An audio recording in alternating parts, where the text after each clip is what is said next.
नमस्कार साथियों, एनालाइजर में आप सभी का स्वागत है। आज के इस वीडियो में मैं बात करूंगा आप लोगों से मंडी उप निरीक्षक के बारे में। व्यापम ने अपना कैलेंडर निकाला और कैलेंडर में बताया कि 26 अप्रैल 2026 को वो मंडी उप निरीक्षक का पेपर लेने वाला है। ये पहली बार पेपर नहीं हो रहा है कि मंडी उप निरीक्षक का पेपर पहली बार हो रहा हो। इससे पहले व्यापम 2021 में मंडी उप निरीक्षक का पेपर ले चुका है। इसका मतलब यह है कि लगभग 5 वर्षों के बाद दोबारा मंडी उप निरीक्षक का पेपर होने वाला है। इन 5 वर्षों में बहुत सारी चीजें बदल चुकी है मेरे दोस्त। कट ऑफ बदल चुका है, व्यापम के प्रश्न पूछने का पैटर्न बदल चुका है, नए पैटर्न पर आधारित प्रश्न व्यापम पूछ रहा है। इसके लिए दो चीजों की विशेष तौर पर आपको आवश्यकता होगी अगर आप इस एग्जाम को, इस परीक्षा को निकालना चाहते हैं। तो वो दो चीजें कौन कौन सी हैं? तो पहली चीज तो आपको अच्छा कंटेंट होना चाहिए आपके पास। अच्छा कंटेंट मतलब अच्छा नोट्स हो, अच्छा पीडीएफ हो, अच्छा किताब हो, कुछ भी हो सकता है। दूसरा, आपके पास होना चाहिए ज्ञान। किसका ज्ञान? एमसीक्यू का ज्ञान। एमसीक्यू का ज्ञान इसलिए क्योंकि व्यापम अब जो प्रश्न पूछ रहा है वह सामान्य प्रश्न नहीं पूछ रहा। जैसे सब व्यापम पहले जो प्रश्न पूछता था वो पूछता था वन लाइनर प्रश्न। वन लाइनर प्रश्न पूछता था। अब व्यापम पूछ रहा है कैसा प्रश्न? तो अब पूछ रहा है प्रश्न कथन कारण वाला। कथन कारण वाला। दूसरे तरीके का प्रश्न पूछ रहा है वो है जोड़ी मिलान वाला प्रश्न। और प्रश्न पूछ रहा है वो पूछ रहा है कि क्रम से सजाइए। अगले प्रकार का जो प्रश्न पूछ रहा है वो दे रहा है 3 कथन सीधे सीधे। अब वन लाइनर प्रश्न में जब आपसे प्रश्न पूछता है एग्जामिनर, तो आपको बस एक ही चीज की जानकारी हो तो आप उस प्रश्न का उत्तर देने में सक्षम होते। लेकिन जब आपसे कथन कारण वाला प्रश्न पूछता है एग्जामिनर, तो एक ही प्रश्न में वो 3 प्रकार के प्रश्न आपसे पूछ लेता। पहला प्रश्न पूछता है कि क्या कथन सही है?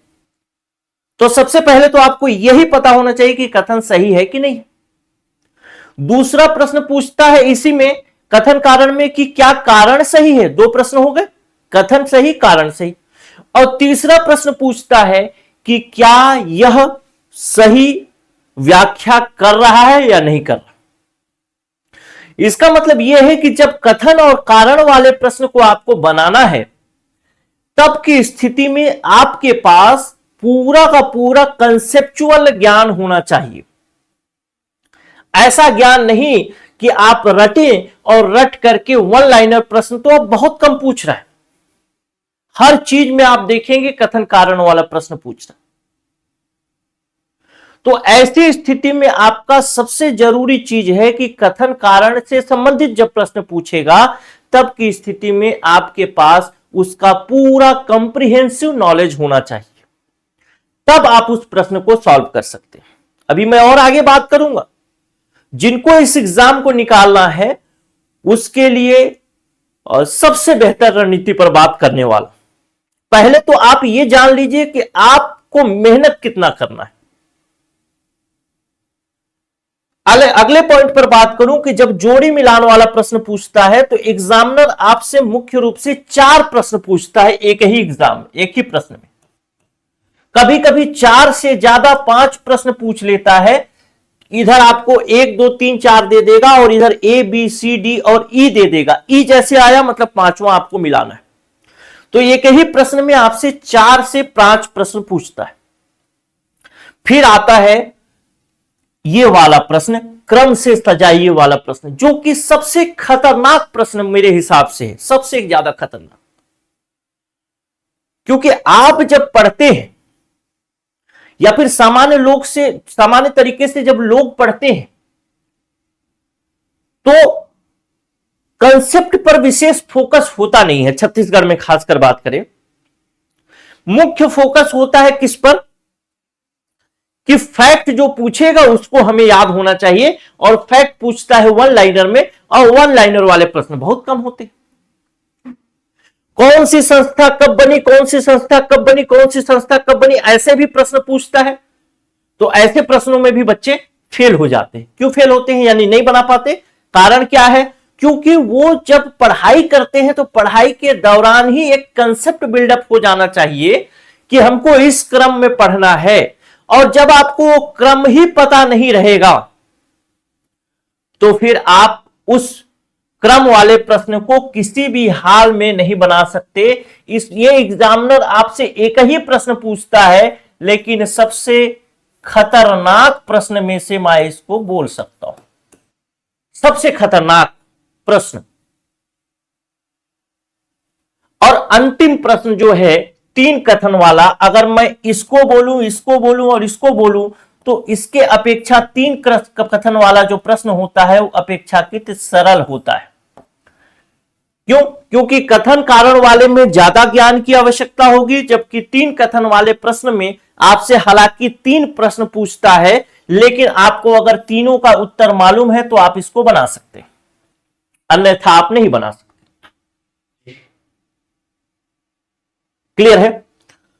तो आपका जो आप पढ़ाई करें, उस पढ़ाई में आपको यह चीज ध्यान रखना है कि क्या हमसे वन लाइनर, कथन कारण, जोड़ी मिलान क्रम से या 3 कथन वाले प्रश्न बन रहे हैं या नहीं बन रहे। सबसे ज्यादा जरूरी आपका क्या है एग्जाम में, परीक्षा हॉल में सबसे ज्यादा जरूरी क्या है कि आपका प्रश्न बने, वही सबसे ज्यादा जरूरी है। अगर आप पढ़ाई के दौरान इस तरीके के प्रश्नों को सॉल्व करने की स्थिति में रहते हैं, यानी प्रैक्टिस करते हुए चलते हैं सभी प्रकार के प्रश्नों का, तो बहुत चांसेस बढ़ जाते हैं आपके सिलेक्शन के, बहुत ज्यादा। क्लियर होगा यहां तक बात? तो आपको जो पढ़ाई करनी है उस पढ़ाई में आपको इस चीज का विशेष ध्यान रखना है कि हमें मुख्य मुद्दा हमारा है प्रश्न का उत्तर बनाना, न कि हमारी पढ़ाई। और प्रश्न के उत्तर तभी बनेंगे जब आपकी पढ़ाई अच्छी होगी। जैसे मैंने बताया कि क्रम से वाले जो प्रश्न पूछते हैं, हालांकि 2 प्रश्न पूछा, 1 प्रश्न पूछा, 5 प्रश्न पूछा, जितना भी पूछा, लेकिन आपको बनाना तो है, क्योंकि आपको मालूम है अब कट ऑफ कितना जा रहा है 100 में, 100 में कट ऑफ जा रहा है 75, और 75 अगर जनरल का कट ऑफ जा रहा है, एसटी एससी ओबीसी का थोड़ा नीचे कर लीजिए, महिला का थोड़ा नीचे कर लीजिए, लेकिन फिर भी अगर आप महिला में भी है तो 60 आता है, तो 60 भी कम नहीं, 100 में 60 प्रश्न करना भी सही बहुत बड़ी बात है। अगर पढ़ाई अच्छी नहीं है और इन सब चीजों पे फोकस नहीं है तो बहुत कठिन है डगर पनघट की। तो इतना डीप में आपको चीजों को पढ़ना पड़ेगा, इसके अलावा कोई विकल्प नहीं है। अच्छा, मंडी उप निरीक्षक में कौन फॉर्म भर पाएंगे? तो सब कॉलेज पास आउट वाले भर सकते हैं, और एज वही सेम 21 से 40 होना चाहिए जनरल के लिए, और महिला एसटी एससी ओबीसी हैं तो 21 से 45। ठीक, तो 12वीं पास वालों के लिए नहीं है कुल मिला के। ठीक, तो ये सब चीजें हैं इसमें। अब अगर मैं बात करूं कि 75 आपका कट ऑफ है, और इस 75 कट ऑफ को आपको क्रॉस करना है, मतलब 80 के आसपास आपका नंबर आना चाहिए, पेपर कठिन आसान देख करके जैसा भी हो, तो 80 के आसपास आपका प्रश्न वो होना चाहिए। अगर सिलेबस की बात करें तो सामान्य तौर पर आपका सिलेबस जो होगा वो ये होगा। हालांकि जैसे हिंदी का जो नंबर होगा वो 10 अंक का होगा, अंग्रेजी का 10 अंक का, कंप्यूटर मेरे ख्याल से कंप्यूटर भी 10 अंक का है, गणित 20 अंक का, रीजनिंग 20 अंक का, और सामान्य ज्ञान बाकी का जो बच जाता है 30 अंक का।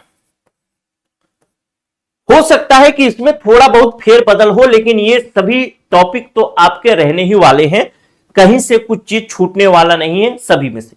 और अब एक चीज सोच के देखिए कि क्या आप हिंदी में कमजोर हैं तो क्या हिंदी को आपको छोड़ देना चाहिए, अंग्रेजी में कमजोर है तो आपको छोड़ देना चाहिए। अब ये समझ के रखिए कि आपने कोई भी एक विषय छोड़ा या एक किसी भी विषय में आप कमजोर हैं, तब की स्थिति में आप जो है कंपटीशन से अपने आप बाहर हैं। और इसमें से कुछ विषय ऐसे हैं जैसे हिंदी हो गया, अंग्रेजी हो गया, कंप्यूटर हो गया, गणित और रीजनिंग, ये जो 4-5 विषय हैं जिसमें से 40 और 20 30 70 नंबर बन रहा है, ये 70 नंबर ऐसे हैं कि 70 में 70 भी लाया जा सकता है। पहले मैंने हिंदी को पढ़ाया था, कई एग्जाम्स के लिए मैं हिंदी पढ़ाया हूं, अंग्रेजी भी पढ़ाया हूं, कंप्यूटर भी पढ़ाया। बहुत रेयर ही हुआ है कि हिंदी के प्रश्न बाहर गए हो, कंप्यूटर के प्रश्न बाहर गए हो, ऐसा बहुत रेयर होता है, बहुत कम चांसेस होते। अगर आप इसको 70 में से 70 अचीव करने की स्थिति में हैं, तब तो आप आगे सोच विचार करना चाहिए आप, और इसके लिए आपको बेहतर कंटेंट, सारी चीजें पढ़नी चाहिए। और अगर नहीं है तो फिर छोड़ना भी कोई बुरी बात नहीं है, समय गंवाने से कोई फायदा नहीं।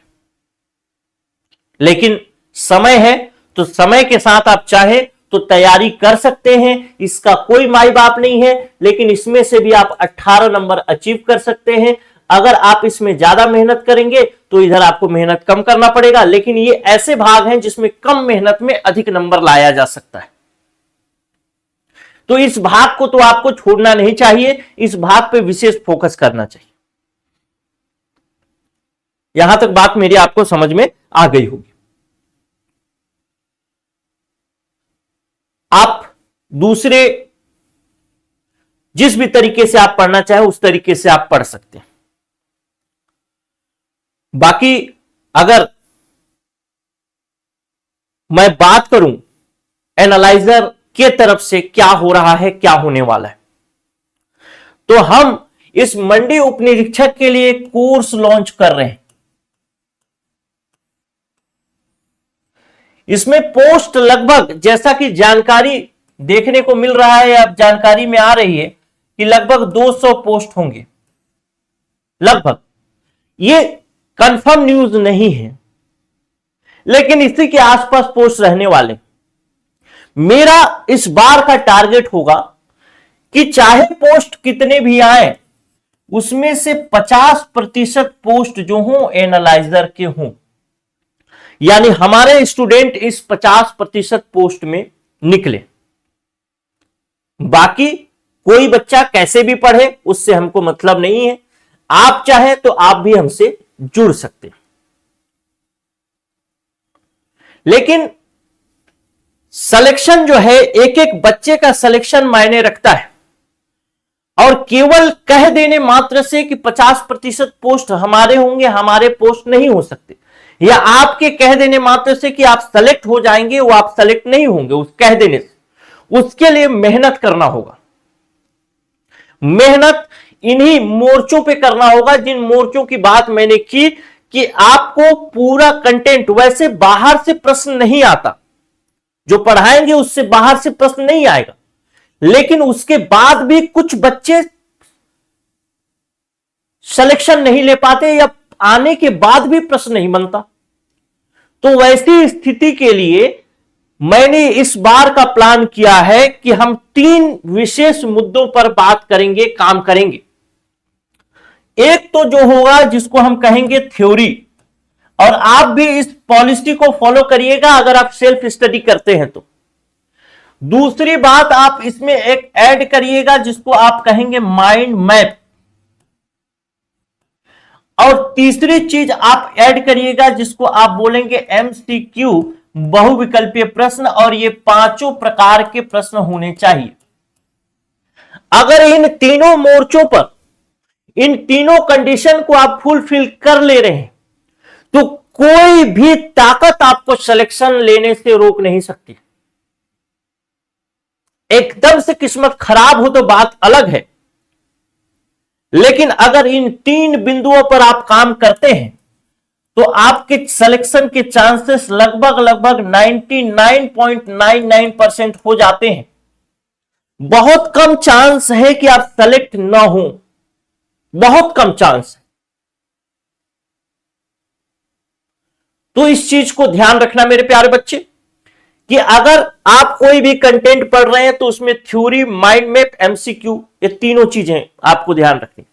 अब ये माइंड मैप क्या होता है, इस पर एक सवाल है आपके मन में, उस पर बात कर लेता हूं। मान लेता हूं कि आपने थ्योरी पढ़ा 2 घंटे का। अब इस 2 घंटे की थ्योरी को पढ़ने के बाद आपको उसे याद करना है, फिर से याद करना है, तो आप या तो 2 घंटे पढ़िए या तो नोट्स पढ़िए। 2 ऑप्शन है आपके पास।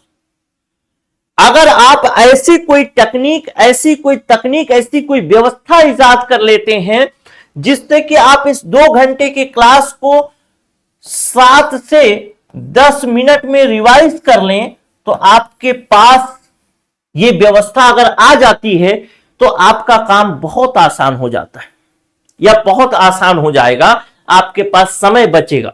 क्योंकि एग्जाम जो देने वाला है विद्यार्थी, उसके पास सबसे बड़ी समस्या होती है समय की। जब एग्जाम आता है, जब परीक्षा आता है, तो परीक्षा के समय ऐसा लगता है कि भैया 2 दिन और मिल जाते, इसको मैं रिवाइज कर लिया होता।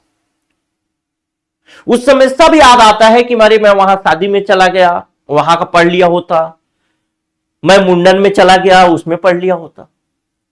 मैं बात करूंगा केवल सिलेक्शन की, डिस्क्वालिफिकेशन की बात नहीं कर रहा हूं। हमारा काम क्या है? सिलेक्शन काम है, डिस्क्वालिफिकेशन तो चलता रहता है। ठीक, तो बात करूंगा केवल सिलेक्शन की, उन तरीकों से जिससे आप सेलेक्ट हो सकते हो। तो अगर आप माइंड मैप इजाद कर लें तो इस माइंड मैप के थ्रू आप 7 से 10 मिनट में उस क्लास को रिवाइज कर सकते हैं, और रिवाइज करने के बाद बस हो गया, खत्म, उतना ही। और उसके बाद आप एमसीक्यू लगा लें, ये 5 प्रकार के एमसीक्यू उसमें शामिल करें। उसके बाद आप देखें जादू, और जादू, ऐसा जादू जिसमें आपके अंदर एक चीज पैदा होगी जिसको आप बोलेंगे आत्मविश्वास। और यही आत्मविश्वास आपको पूरा एग्जाम हॉल तक ले जाएगा और आपके सिलेक्शन तक साथ होगा। और इसका होना बहुत जरूरी है, और ये कोई बाजार में नहीं मिलता कि जिसे आप खरीद लें। ये आता है आपके पढ़ाई से, ये आता है आपके मेहनत से। बिना मेहनत, बिना पढ़ाई की ये चीज पॉसिबल नहीं होगी। ठीक, तो इस प्रकार से आप चीजों को कवर करेंगे। तो मैं जो इस बार क्लास कवर करने वाला हूं, इन 3 मोर्चों पे विशेष तौर पर हमारा फोकस होगा, और इसी आधार पर हमारा क्लास जो है कि चलेगा। सारा हिंदी जो है, हिंदी के प्रश्न भी चाहे कोई भी विषय हो, लगभग लगभग, अगर जीएस को छोड़ दें तो लगभग लगभग कोई भी पार्ट ऐसा नहीं है जहां से बाहर से प्रश्न आए हों, अगर पहले भी पढ़ाया हूं तो। लेकिन बच्चे सॉल्व नहीं कर पाते, इसलिए इस बार मैंने इसको जरूर आवश्यक तौर पर शामिल किया है और इसको किया। अब आपके पास पढ़ने के देखिए 2 तरीके होते हैं, पढ़ने के 2 तरीके। इन 2 तरीकों पे आपको मैं फोकस कराना चाहूंगा, और इसको विशेष तौर पे ध्यान रखिएगा। पहला तरीका यह है कि आप चीजों को बिना अवधारणा, बिना कंसेप्ट के पढ़ें।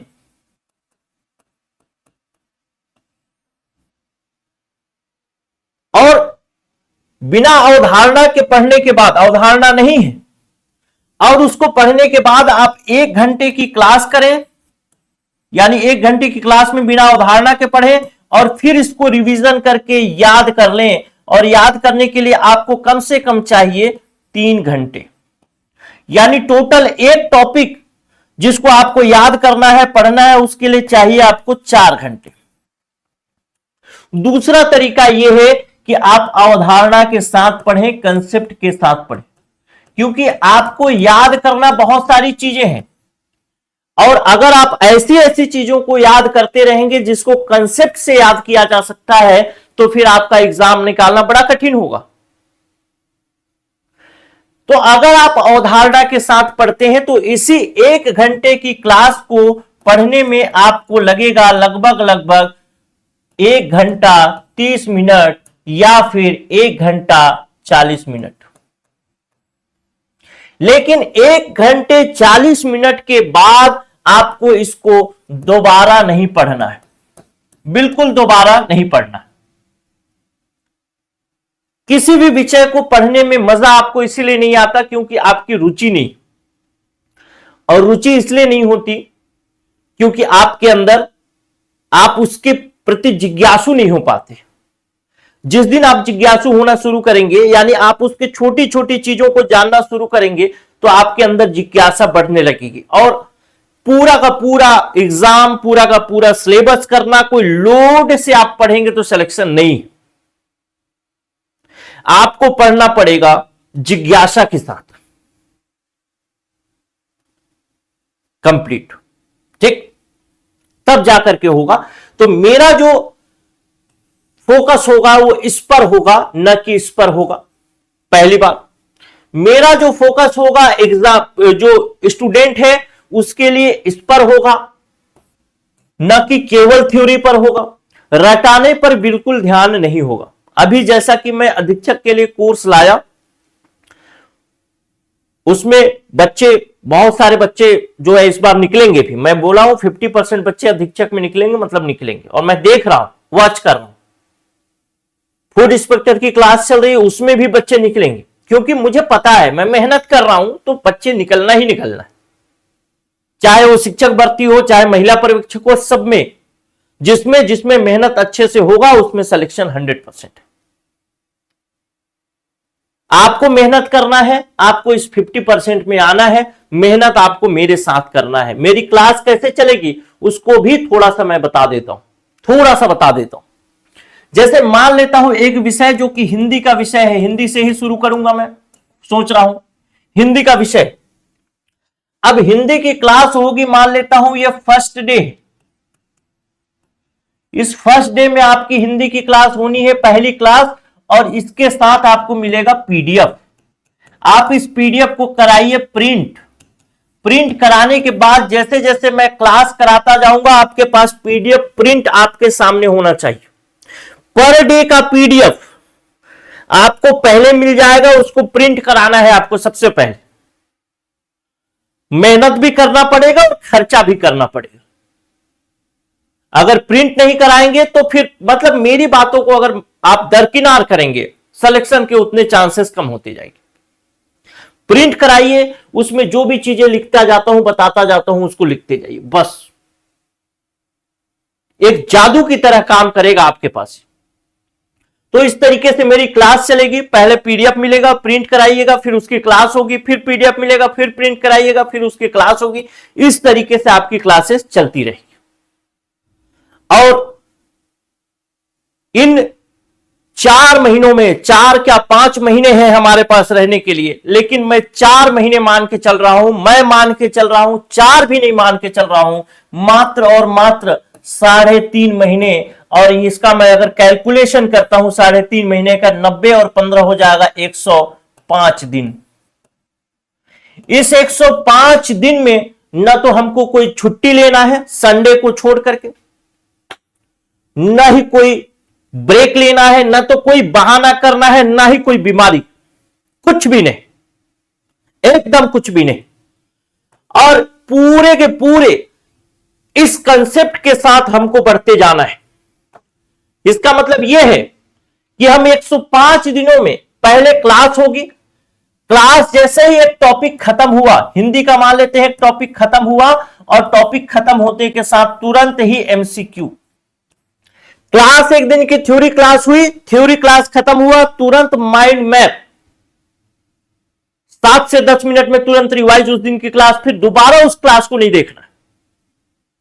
यानी हम रिवीजन कितने टाइम करेंगे? रिवीजन करेंगे हम 2 टाइम, क्लास के दौरान ही 2 टाइम रिवीजन कर लेंगे। कैसे?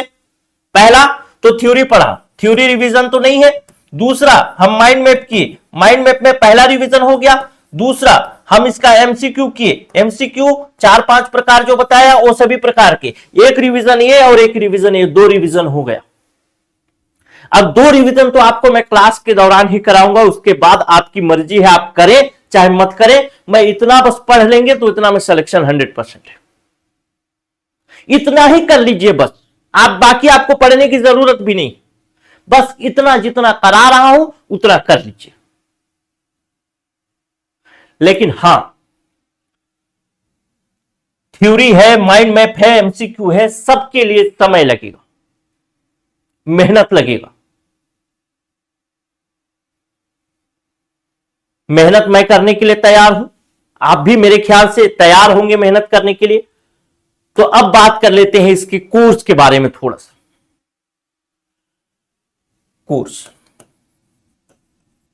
कोर्स में जितना चीज मैं बताया हूं सब शामिल होगा। खासकर इसको दो भाग में बांट देता हूं, एक वीडियो क्लास कर देता हूं और एक कर देता हूं पीडीएफ। रात के 2-2 बजे तक भी मैं क्लास लेता हूं, ध्यान रखना। हालांकि आप रिकॉर्डेड फॉर्म में देखेंगे, कोई दिक्कत नहीं, लेकिन जब मैं ठान लेता हूं कि 50% सिलेक्शन देना है तो रात के 2 बजे तक भी क्लास लूंगा।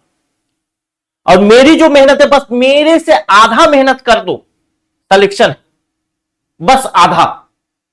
जितना पढ़ा रहा हूं बस उसी को फॉलो करके पढ़ दो। इन 4-5 महीनों में, इन 105 दिनों में, 105 दिनों के बाद आपका कॉन्फिडेंस अपने आप बूस्ट होने लगेगा। आपको तो 35-40 दिन में ही लगने लगेगा कि मैं कहां था और कहां आ रहा हूं, या कहां थी और कहां आ रहा हूं। तो ये हमारा कोर्स है। कोर्स के अंदर ये दोनों चीजें होंगी। आपको नोट डाउन कुछ भी करना नहीं है, लेकिन प्रिंट आपको निकलवाना है। प्रिंट निकाल करके आपको उसको पढ़ना है। इस कोर्स का फीस जो होगा वो है, बता देता हूं,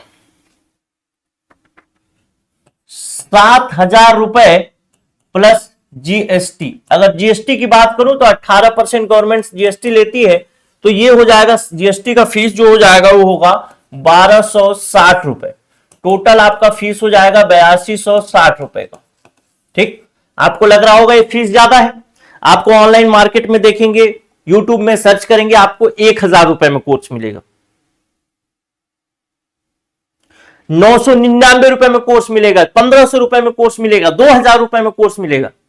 लेकिन मुझे पता है, मुझे यह पता है कि मैं 999 रुपए में कोर्स बेच करके, एनालाइजर 999 रुपए में कोर्स अगर बेचेगा, कोर्स देगा 999 रुपए में, तो वो क्वालिटी मैं नहीं दे पाऊंगा, कोई भी नहीं दे पाएगा। जाहिर सी बात है, पैसा तो फिर से आ जाएगा, लेकिन क्या ये मंडी उप निरीक्षक का पोस्ट फिर से आएगा? बिल्कुल नहीं आएगा, नहीं आएगा। ये मौका 5 साल के बाद मिलेगा, फिर 5 साल के बाद मिलेगा। तब तक ना तो आपकी शारीरिक हालत वैसी होगी और शायद आप मानसिक हालत भी वैसी ना हो कि आप उतना मेहनत कर सकें। अभी आपके अंदर जोश है, जुनून है, मेहनत कर सकते हैं। ये फीस जो है, ये फीस जो है ना, ये फीस केवल कोर्स का फीस नहीं है। ये फीस हम लोग चाहे 999 रुपए का 499 रुपए में कोर्स दे दें, अवेलेबल भी करा देंगे कुछ लोग चाहेंगे तो। लेकिन जो ये मेहनत है, वो मेहनत उसमें नहीं दिखेगा।